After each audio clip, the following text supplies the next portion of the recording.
اور یہی وجہ ہے کہ امام حسین نے کربلا کے میدان میں سب کچھ بچا لیا۔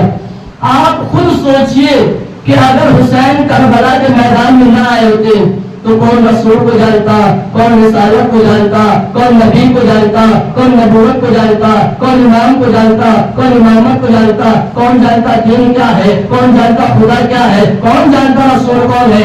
یہی وجہ ہے کہ امام حسین نے کربلا کے میدان میں سب کچھ بچا لیا، دین بھی، شریعت بھی، اسلام بھی، توحید بھی، خدا کا نام بھی، رسول کے دین کو امام حسین نے سب کچھ کربلا کے میدان میں بچا لیا۔ اب یہاں سے میں خوبصورت واقعہ میں آپ تک پہنچاؤں کہ اب حسین ہی دین ہے، دین ہی حسین ہے۔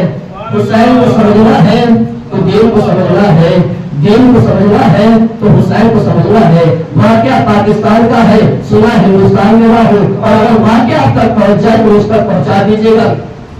پاکستان میں ایک مولانا صاحب، بہت بڑے مولانا صاحب ہیں، بہت بڑے عالم دین، مولانا اسماعیل دیوبند، سبزی منڈی میں سبزی خرید رہے تھے۔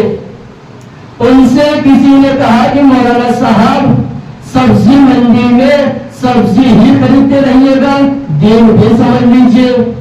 انہوں نے پلٹ کے جواب دیا کہ سمجھائیے دین کیا ہے۔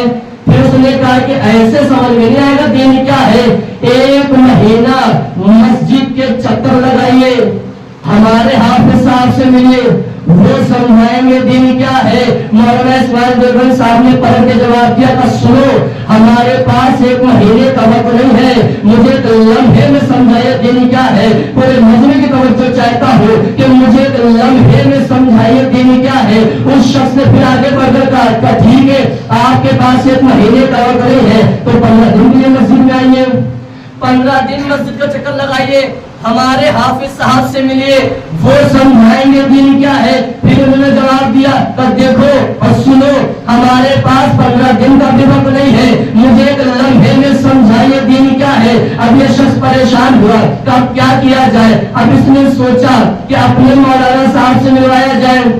وہ شخص گیا، اس مولانا صاحب کو لے کے اپنے مولانا صاحب پہنچا، اور پہنچنے کے بعد کا مولانا صاحب سلام دو وغیرہ ہوا۔ اس کے بعد کا مولانا صاحب یہ بھی ہے مولانا، انہیں دین سمجھنا بھی ہے لیکن ان کے پاس نہ ایک مہینے کا وقت ہے نہ 15 دن کا وقت ہے۔ ٹھیک ہے، آپ کو دین سمجھنا ہے اور آپ کے پاس ایک مہینے کا وقت نہیں ہے، 15 دن کا وقت نہیں ہے، ایک ہفتے کے لیے آئیے، میں سمجھاؤں گا دین کیا ہے۔ انہوں نے پھر کہا کہ میرے پاس ایک ہفتے کا بھی وقت نہیں ہے، مجھے ایک لمحے میں سمجھائے دین کیا ہے۔ جب میں جیسے یہ جملہ سنا، مولانا صاحب نے اپنے ہاتھوں کو جوڑا اور کہا کہ بلا دنیا کا وہ کون بیوقوف شخص ہے کہ جو ایک لمحے میں سمجھا سکتا ہے دین کیا ہے۔ اب جیسے یہ جملہ سننا تھا، مولانا صاحب نے اپنے ہاتھوں سے سبزی کا تھیلا چھوڑا، زمین پہ رکھا اور رکھنے کے بعد کا سنو، دنیا کا وہ بیوقوف شخص میں ہوں کہ جو ایک لمحے میں سمجھا سکتا ہے دین کیا ہے۔ مولانا صاحب نے کہا سمجھائیے دین کیا ہے۔ کہ سنو، واقعہ پاکستان کا ہے، پاکستان کی سرحدوں میں رہ کر ایک لمحے میں سمجھایا نہیں جا سکتا دین کیا ہے۔ کہ سمجھائیے، کہ سنو، واقعہ پاکستان کا ہے، پاکستان کے پڑوس میں ایک ملک ہے جس کا نام ہندوستان ہے، ہندوستان میں ایک شہر ہے جس کا نام اجمیر ہے، اجمیر میں ایک درگاہ ہے، خواجہ معین الدین الرحمہ کی درگاہ کے دروازے پہ لکھا ہوا ہے شاست حسین بادشاہ حسین بادشاہ حسین۔ ایک باوجہ نعرے سلمان، شاست حسین بادشاہ حسین۔ کیا کہے تھے؟ ایک مہینے کے لیے آئیے، 15 دن کے لیے آئیے، کم از کم ہفتے بھر کے لیے آئیے۔ انہوں نے کیا کہا؟ نہ میرے پاس ایک مہینے کا وقت ہے، نہ 15 دن کا وقت ہے، نہ ہفتے بھر کا وقت ہے، مجھے ایک لمحے میں سمجھائیے دین کیا ہے۔ نہیں سمجھا پائے۔ انہوں نے ایک لمحے میں سمجھایا دین کیا ہے، اور کیا کہا؟ شاست حسین بادشاہ حسین، دین است حسین، دی پلا است حسین۔ حسین شاہ ہے، حسین بادشاہ ہے، حسین دین ہے، حسین دین کی پلا ہے۔